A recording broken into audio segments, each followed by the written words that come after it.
snow or the white mist one. I believe it's called the white mist one, and I love this mic so much. So, hello, my little bookworms, my little bookworms, my little bookworms, worms,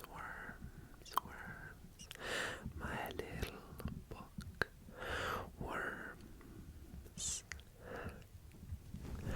I figured I should come up with a name for you guys that watch this channel. Thank you very much for doing that. By the way, I appreciate all the support.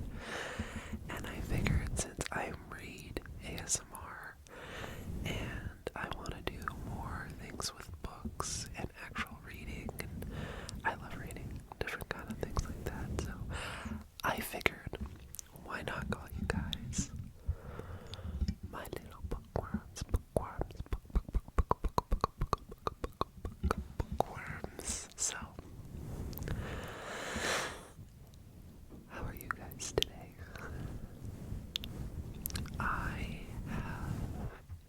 It's my weekend. I have my days off as Monday, Tuesday, so alright.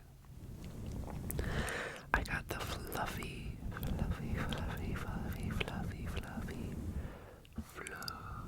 mic cover, and I'm really enjoying it. It's so cute, or at least I think it's cute. So, just a little nice scratch for you guys. Okay, so today,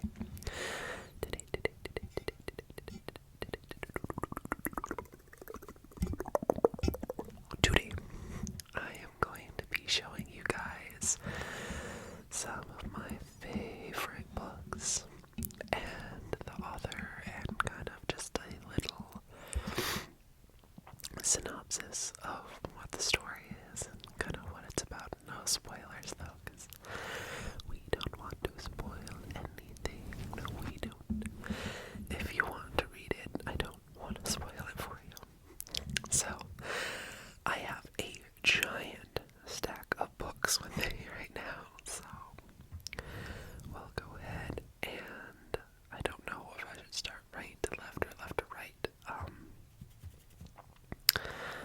Let's do left to right. Might be a little better. Alright. So, the very first one I have for you is A Treasury of Irish and Fairy Folktales. Irish Fairy and Folktales. And I love the etching on this. It's so pretty. You see, just look at that. Look at the etching. Oh, I love it. It's so pretty. So, A Treasury of Irish Fairy and Folktales. It's exactly what it sounds like. It's all fairy tales and folklore, and it's very interesting to read. However, I have had to look up how to pronounce some of the names because I have Irish in my background, but I'm not familiar with how to pronounce some of the words and stuff like that, so.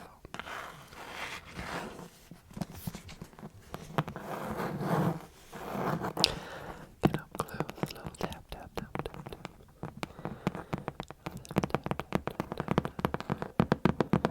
It is hardcover.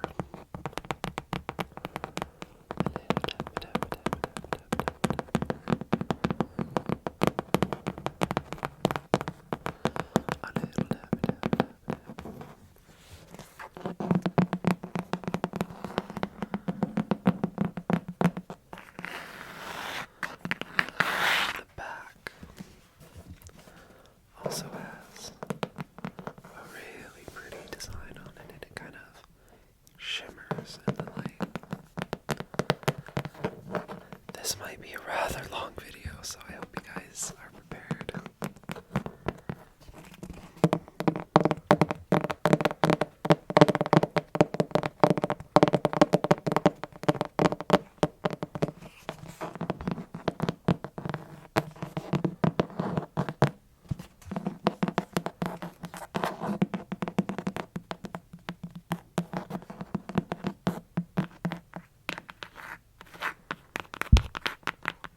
Don't hit the mic.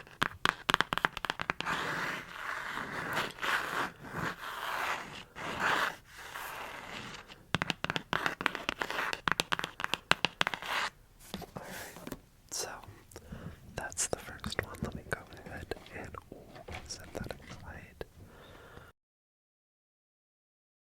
Without, there we go. Alright, let's see. Let's do this one. Oh. So, this is a book by Sally Rooney called Normal People. I haven't read it yet, but Normal People by Sally Rooney. Oof. And the bookmark fell out. Alright. So, Normal People by Sally Rooney. I'll go ahead and read you just the back synopsis. Connell and Marianne grew up in the same small town, but the similarities end there. At school, Connell is popular and well-liked, while Marianne is a loner. But when the two strike up a conversation, awkward but electrifying, something life-changing begins. Normal People is the story of mutual fascination, friendship, and love. It takes us from that first conversation to the years beyond in the company of two people who try to stay apart but find that they can't. So, I'm excited. It's not a very thick book at all. As you can tell, I keep bumping the mic. I'm so sorry. I gotta be careful. Spatial awareness. But it is not a very thick book at all. It's kind of more like a day quick read kind of thing. But I saw this on a book recommendation, and I figured, why not? So, let's go ahead.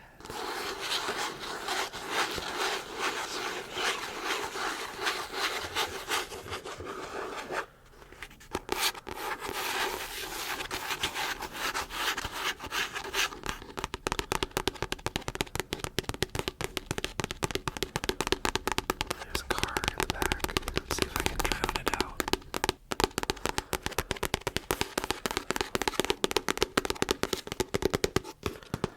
So, that's the next one. Normal People by Sally Rooney. Okay. Let's see here. Next book. Let me go ahead and do this one. So, laugh at me if you will, but The Host by Stephanie Meyer.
unseen enemy, humans become hosts for these invaders, their minds taken over while their bodies remain intact and continue their lives apparently unchanged. Most of humanity has succumbed.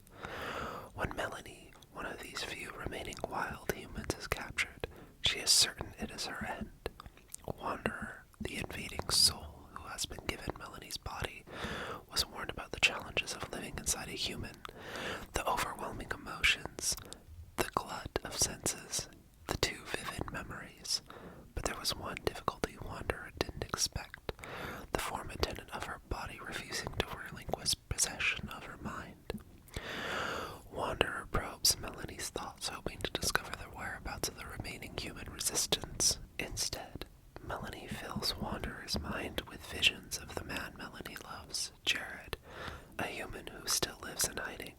Unable to separate herself from her body's desires, Wanderer begins to yearn for a man she has been tasked with exposing.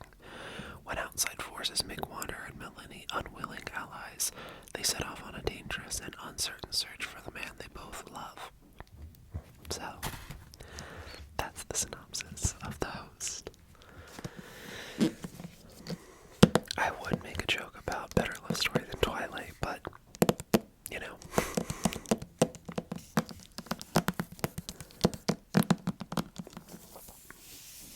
So, I do recommend it if you want a nice simple read. Alright, the next one. You're going to be probably seeing quite a few fantasy genre books in this because I'm a huge fan of fantasy books. The next one, we got The Witcher book series by Andrzej Sapkowski. Now, when I first read the very first book, Blood of Elves,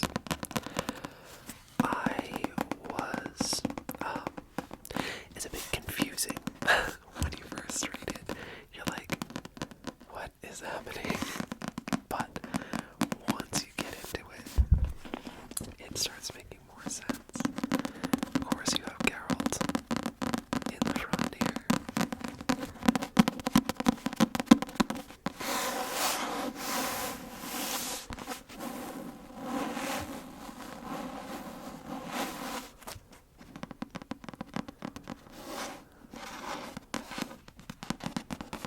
Now, there are more books in total. You have The Last Wish, Sword of Destiny, Blood of Elves, The Time of Contempt, Baptism of Fire, Tower of Swallows, Lady of the Lake, and Season of Storms. This one says The Witcher 1. So, I'll be honest, I would hope that means book 1, but with how confusing these are, I don't know if it is. However, it is a very good read. It's very well written. If you like fantasy, you'll probably like this book. So, it says, for over a century, humans, dwarves, gnomes, and elves have lived together in relative peace. But times have changed. The uneasy peace is over, and now the races are fighting once again. The only good elf, it seems, is a dead elf. Geralt of Rivia, the cunning assassin known as the Witcher, has been waiting for the birth of a prophesied child. This child has the power to change the world for good or for evil. As the threat of war hangs over the land and the child is hunted for her extraordinary powers, it will become Geralt's responsibility to protect them all, and the Witcher never accepts defeat. So, that is the Witcher series that I've only read the first 2 books. I'll admit I have so many books that I'm reading at the moment. It's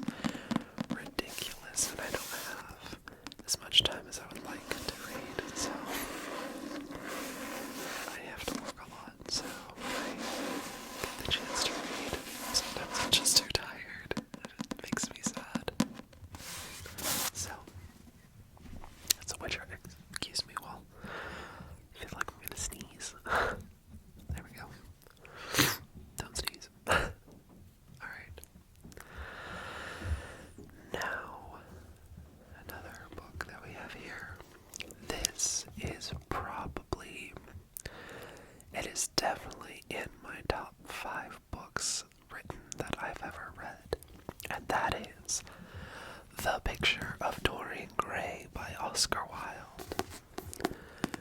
This is a fantastically written book. It is beautifully written. It flows so well. The story gets you right from the start. I devoured this book. I finished it in like a day. It's not super thick, so it wasn't that hard to do, but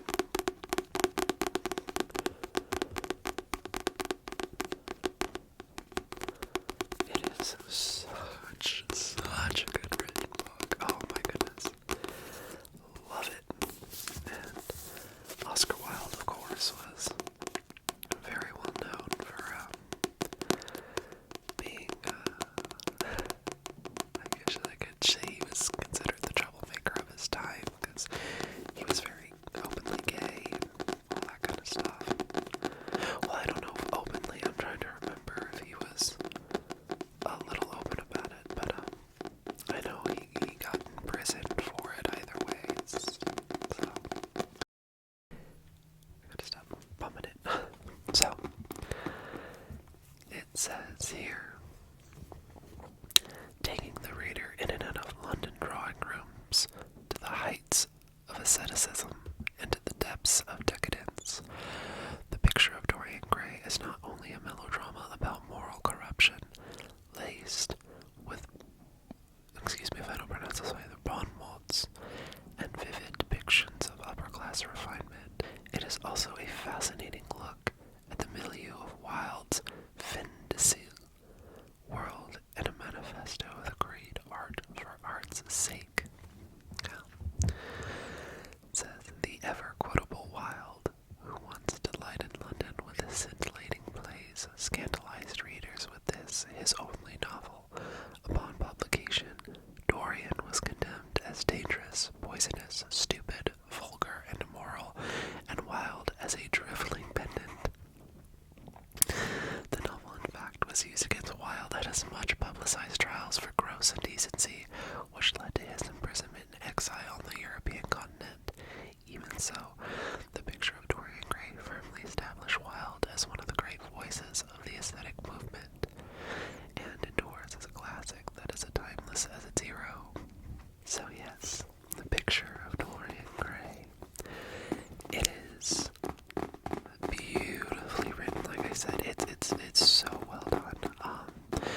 Of course, with a more modern perspective in society, the hatred for it is not there.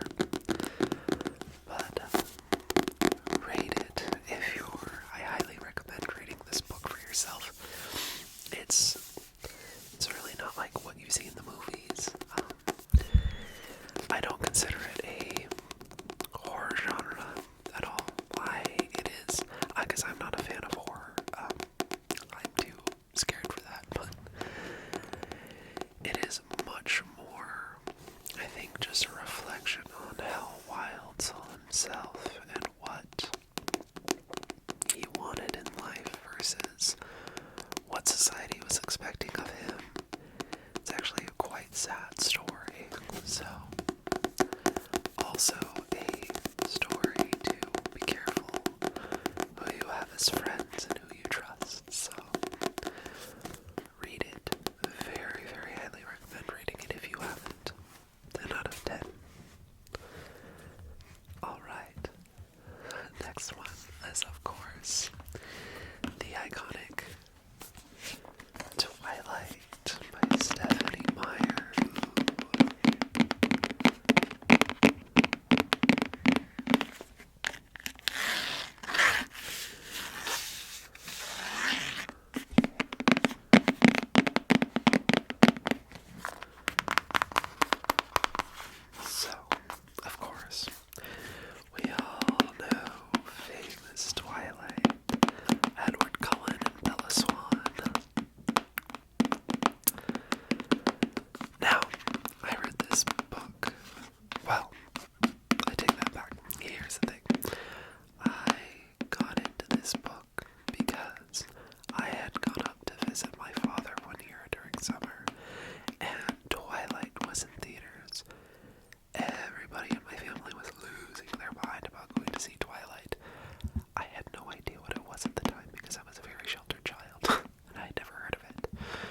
it's for its time.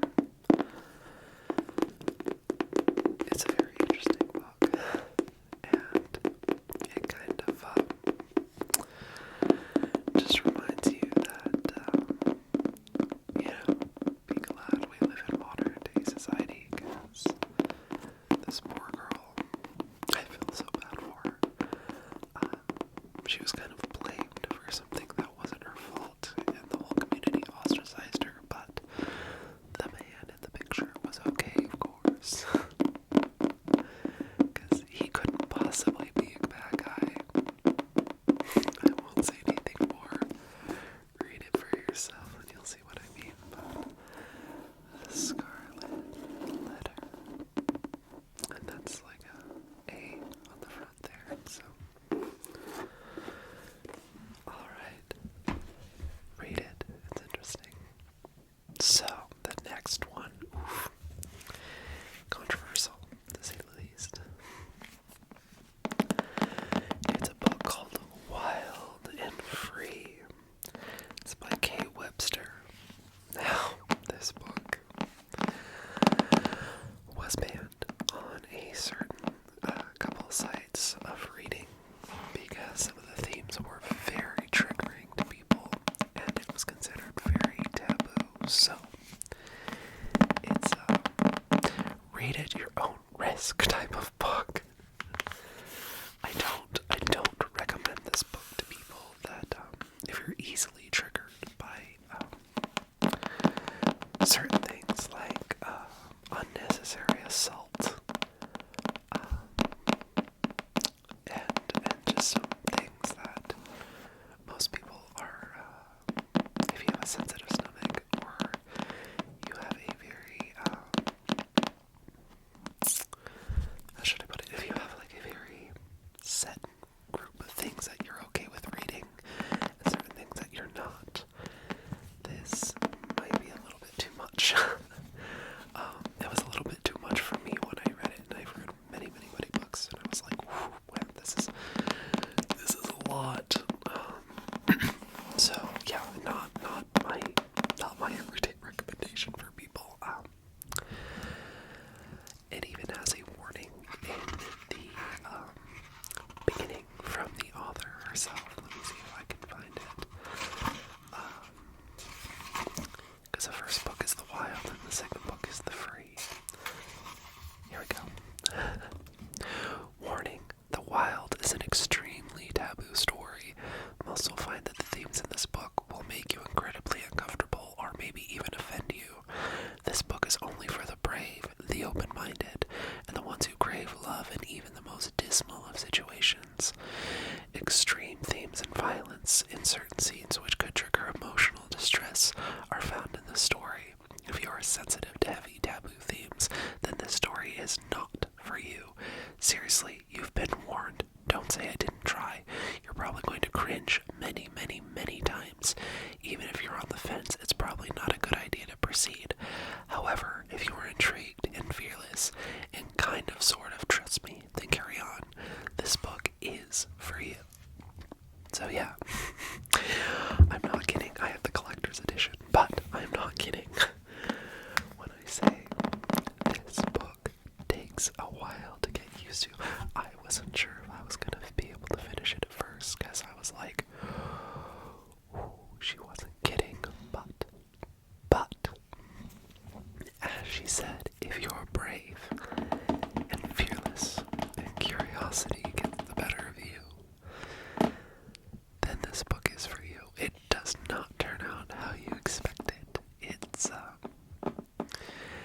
you end up being like, oh, okay, now it makes sense. Doesn't make it right, but it makes sense. So, one of those books, it has a lot of adult themes, so be aware if you're reading this, it is not for the faint of heart if you don't have a hard stomach. I don't recommend it, but if you're fearless and brave and curious and you want to try it, then go ahead and try it. So, alright,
That's exactly what it says. Tales of Norse mythology. So, of course, you have your trickster and troublemaker Loki. Then you have the Allfather, Odin, god of thunder, Thor, Freya, Baldur, and many other characters that somehow always seems to get themselves into more and more trouble. So,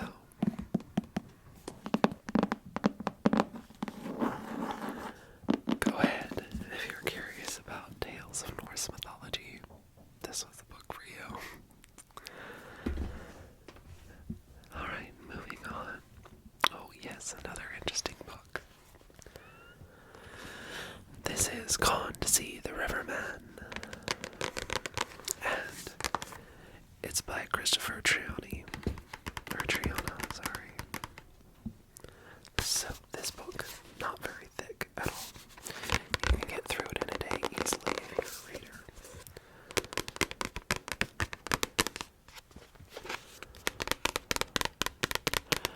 I wasn't sure what to think of this book at first. I ended up really liking this book, and I didn't think I was going to. So, Gone to See the Riverman. It says, superfans, groupies, stalkers. These people will give anything for the idols they worship, be they rock stars, actors, or authors, or even serial killers. Laurie's obsession is with Edmund Cox, who was convicted of butchering more than 20 women. She will do anything to get close to him, so when he gives her a task, she accepts. She has no idea of the horror that awaits her. Edmund says she must go to his cabin in the woods and retrieve a key to deliver her to a mysterious figure known only as the Riverman. She brings along her sister, and the trip becomes a surreal nightmare, one that digs up Laurie's personal demons. The one she feels bonds her to Edmund. Soon she will learn the Riverman is not quite fact or folklore, and definitely not human, at least not anymore. So, Gone to See the Riverman. I recommend it. It's an interesting read. Not as spooky as I think I'd make it have to be, but very interesting premise of a book nonetheless. So, alright, next one. This one I might take out of its case just because I want to showcase the little thing. All you see is a red leather book. However, it is a collector edition, an entire series of Tolkien's The Lord of the Rings. I love the artwork on this book. I'll slide it out. That's the cover for it. So, here we go.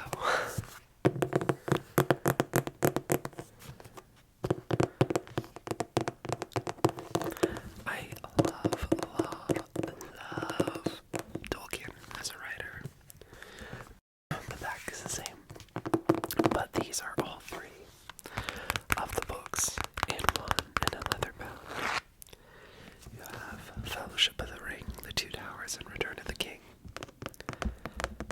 I love these books. Oh, I love so much. I love Tolkien. I don't think there's any book the man's written that I don't like.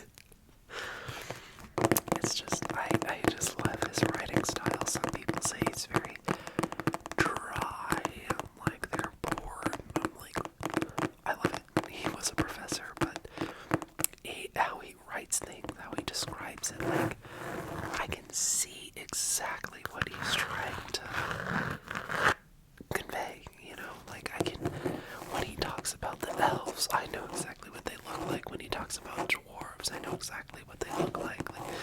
I love his descriptiveness, so. And of course, you have just the books themselves. Long pages.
this up. There we go. Alright. Next series that we have that I've read. It's a big one. Oh my goodness. Is Akatar, A Court of Thorn and Roses series by Sarah J. Maas.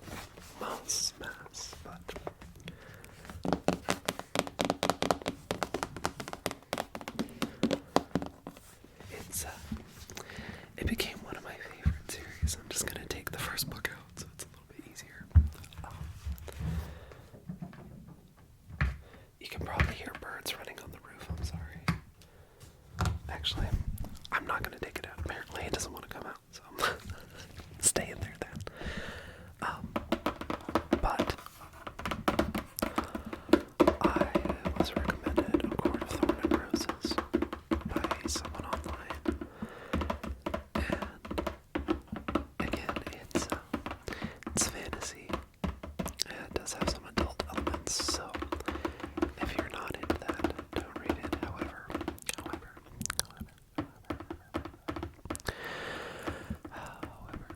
if you don't mind that, then go ahead and go for it, because I think that it's a great read. There's 5 books so far in total. I don't know if she plans on writing more for this series, but I would love it if she does. Of course, you have the 3 sisters. You have Feyre, Elaine, and Nesta, and they all have sort of different adventures in a realm that they're not familiar with, and it's ruled by fairies or fae. And yeah, it's interesting. I really liked it. I thoroughly enjoyed the entire series, and I ended up finishing it fairly quickly for me.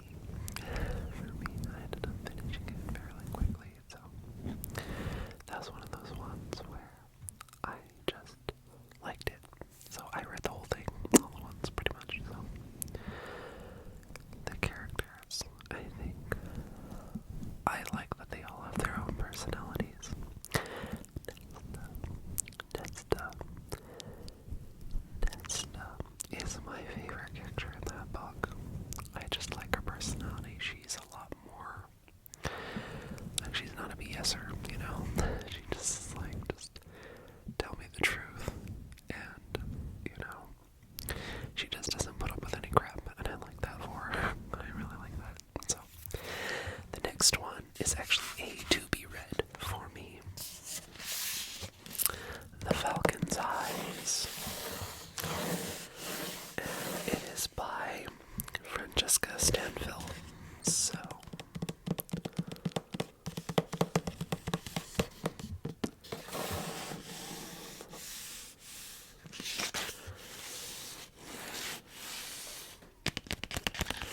it's a bit more of a, it's supposed to be like in the middle, set in the Middle Ages, so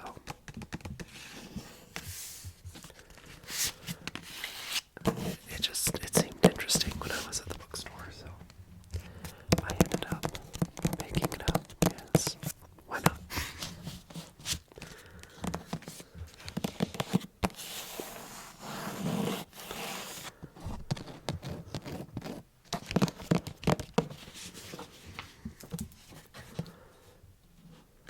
So, let me kind of just give you a brief synopsis here. It says, oh, let me move this to where I can see you guys too. There we go. Willful and outspoken 16-year-old Isabelle yearns to escape her stifling life in provincial 12th century France. The bane of her mother's existence, she admires the notorious queen, whom most in her circle abhor, Eleanor of Aquitaine. Isabelle's arranged marriage to Gerard, a rich, charismatic lord obsessed with falcons, seems at first to fulfill her longing for adventure. But as Gerard's controlling nature and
like it'll be an interesting read, and I look forward to it.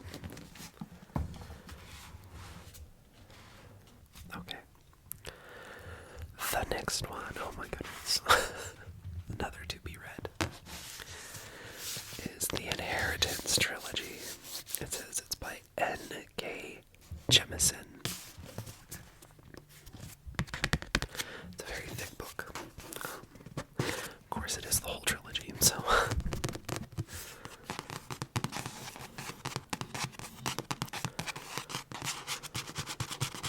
I don't really know anything about the series, so we'll find out when we read it.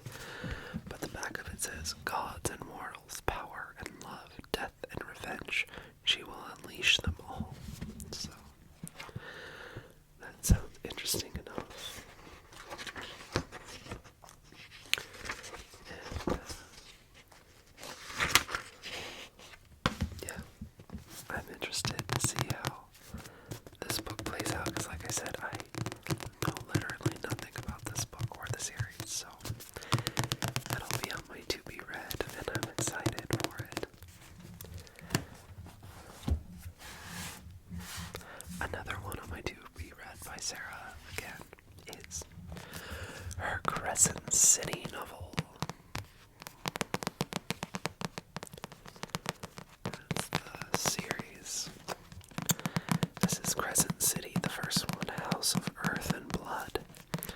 Now, I've heard a lot of people say that they really enjoyed this series from her, so we'll go ahead and see. Because it says, bound by blood, tempted by desire, unleashed by destiny. Half fae, half human, Bryce Quinlan loves her life. Every night is a party, and Bryce is going to savor all the pleasures Lunathian, is it Lunathian? Lunathi? No, it's gotta be Lunathian. Also known as Crescent City has to offer, but then a brutal murder shakes to the very foundations of the city. And Bryce's world comes crashing down. 2 years later, Bryce still haunts the city's most notorious nightclubs, seeking only oblivion now, trying to put the past behind her. When the murderer attacks again, and an infamous fallen angel, Hunt Athalar, is assigned to watch her every footstep, Bryce knows she can't forget any longer. As Bryce and Hunt fight to unravel the mystery, the threads they tug ripple through the underbelly of the city, across warring continents, and down to the deepest levels of hell, where things that have been sleeping for millennia are beginning to stir. So, I'm excited. People said that if you like Akatar, you're going to love this one, so we'll see, because I also have book 2 of the series that she's written, so let's get that out, there we go.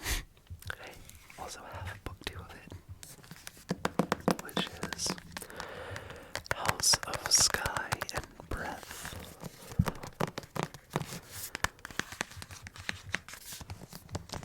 So yeah, we'll see.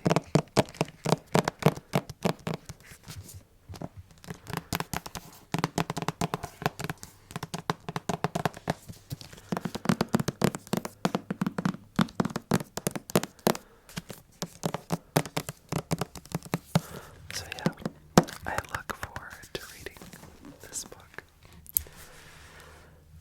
Alright, the next one, that was another recommendation of my to be read, is Neon Gods by Katie Robert. And it's like a modern, I think it's supposed to be a modern take on the story of Hades and Persephone. So it says, he was supposed to be a myth, but from the moment he crossed the river Styx and fell under his dark spell, he was quite simply mine. It says, society darling Persephone plans to escape the ultra-modern city of Olympus and start over far from the backstabbing politics of the 13 houses. But all that's ripped away when her mother ambushes her with an engagement Zeus, the dangerous power behind their glittering city's dark facade. With no options left, Persephone flees to the forbidden Undercity and makes a devil's bargain with a man she once believed a myth, a man who awakens her to a world she never knew existed. Hades has spent his life in shadows, and he has no intention of stepping into the light. But when he finds that Persephone can offer a little slice of the revenge he spent years craving, it's all the excuse he needs to help her for a price. Yet every breathless night spent tangled together has given Hades a taste for Persephone, and he'll go to war with Olympus itself to keep her close. So, we'll see what it's like. It looks like it's interesting, but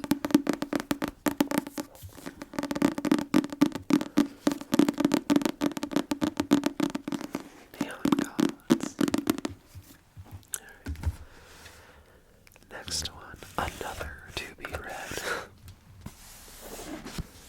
Bow Before the Elf Queen by J.M. Curl, or Kierl Curl, I'm not quite sure how to pronounce the last name. It says, in hiding all her life, Layla prepares for the day the wicked High Elf King Thane will come to steal her, his powerful mate. She trains to take her revenge for the wrongful execution of her parents who died for her freedom. Now the day has come, forcing her to come face to face with what she's hidden from, a dangerous, dark-haired warrior king determined to marry her. After she's shoved into a black carriage pulled by 6 ominous steeds, Layla makes plans to take her captors' lives and free herself. But Thane has a secret that makes it impossible for Layla to slay him. She has an even darker truth that makes loving her forbidden, no matter how much Thane wants to touch. So,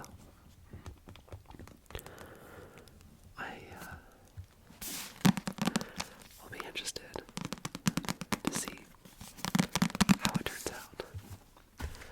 Now, the one that I have started reading, and it's a trilogy, is the Nine Worlds Rising trilogy. I'm just getting the first book. Here we go. By Lyra Wolf. Now, the first one is Truth and Other Lies by Lyra Wolf.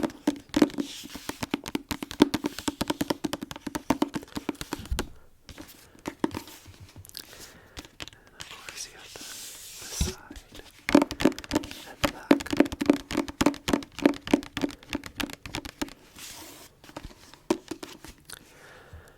Says, he stood naked on the altar, staring up at the crucifix.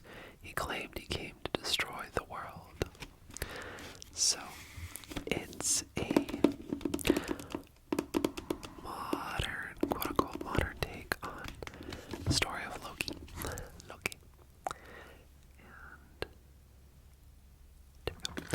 And it's in a trilogy form. But yes, it's called The Nine Worlds Rising, and this is book 1. Let's see. There we go. Nothing is trickier than the truth.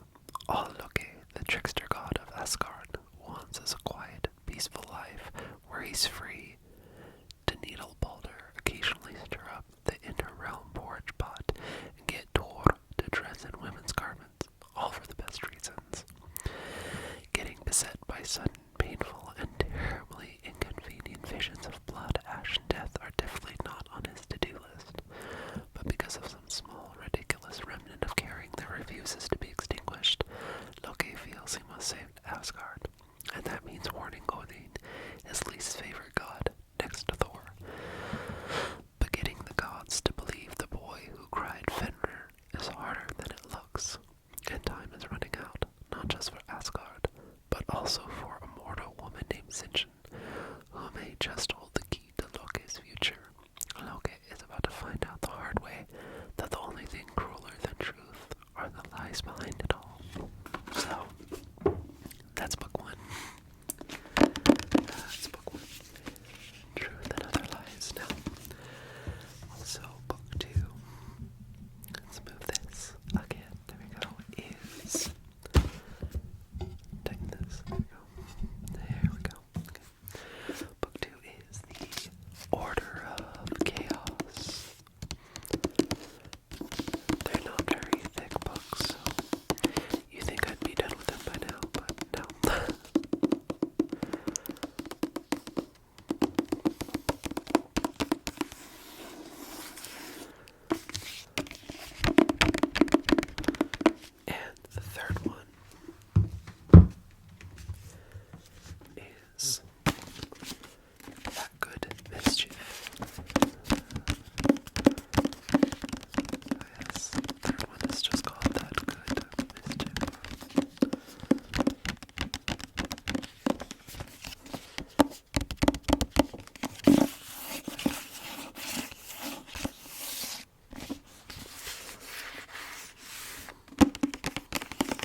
is just called Brother.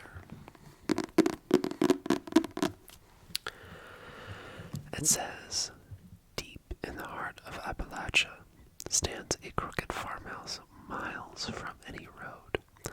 The Moros keep to themselves, and it served them well so far. When girls go missing off the side of the highway, the cops don't knock on their door, which is a good thing, seeing as to what's buried in the Morrow's backyard. But 19-year-old Michael Morrow isn't like the rest of his family. He doesn't take pleasure in the screams that echo through the trees.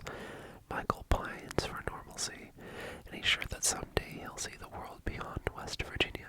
When he meets Alice, a pretty girl working at a record shop in the small nearby town of Dahlia, he's immediately smitten. For a moment, he nearly forgets about the monster he's become, but his brother, Rebel, is all too eager to remind Michael of his place. So, I started it, and I'm not gonna lie, I had to take a break because it wasn't like a sick feeling. I just felt sad. Like, it didn't put me in the best mental state, so I took a little break, and I decided to pick it up again when I'm in a better mental state. I'm too tired right now for sadness and bad news, so.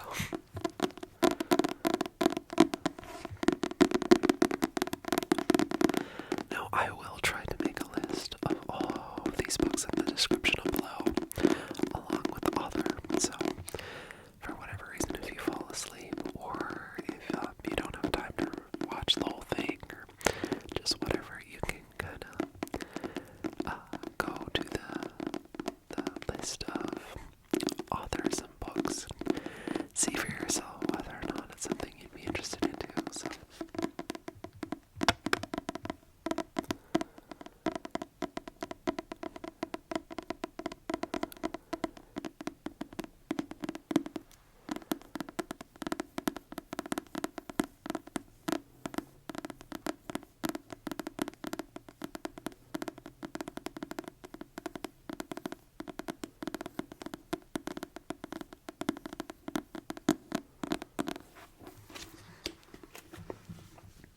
Okay, we're getting down to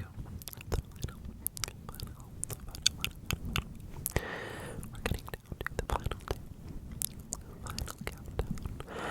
In the final countdown.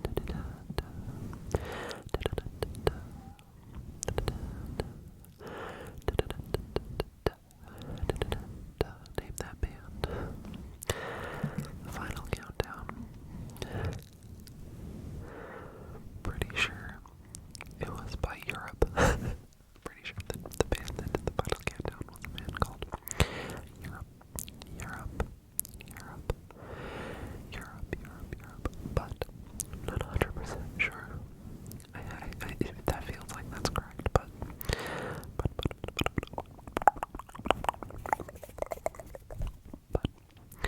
it might not be. It might not be, so it's not. Forgive me.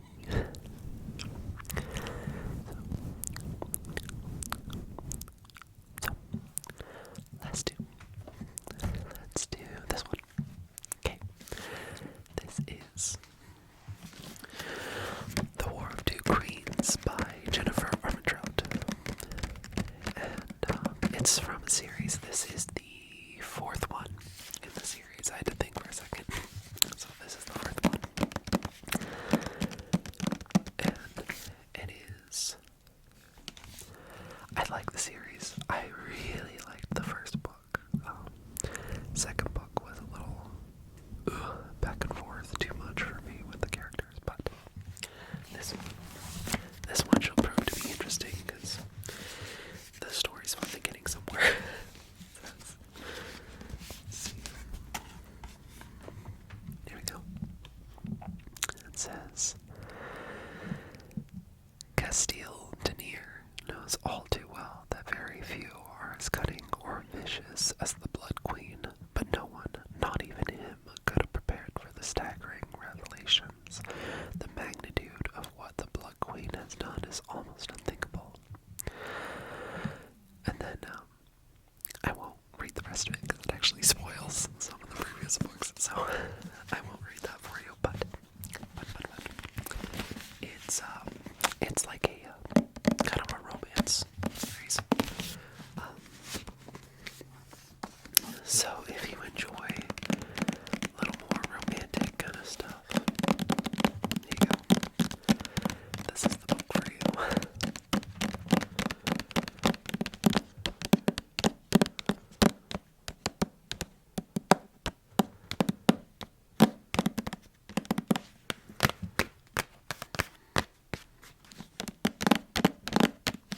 So, alright, very last one. Very last one. Very last one. I have this in large print edition, but it's the very last one. You can see my eyeballs peeking out from the video. So, is The Unfortunate Importance of Beauty by Amanda Filipacci. This book has made me cry. I don't cry, but this book just has a way for me of just throwing a dart and pinpointing you, like all your most deep insecurities that you didn't realize were still there, or ones that you thought you'd already taken care of. So yes. The Unfortunate Importance of Beauty.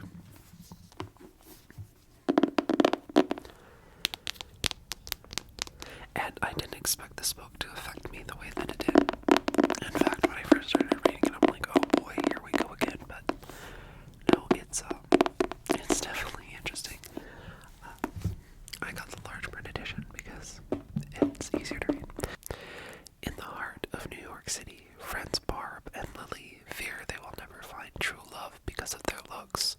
So Barb, a stunningly beautiful costume designer, makes herself ugly, while Lily, a brilliantly talented plain-looking musician, goes to fantastic lengths to attract a man who has rejected her. Complicating matters,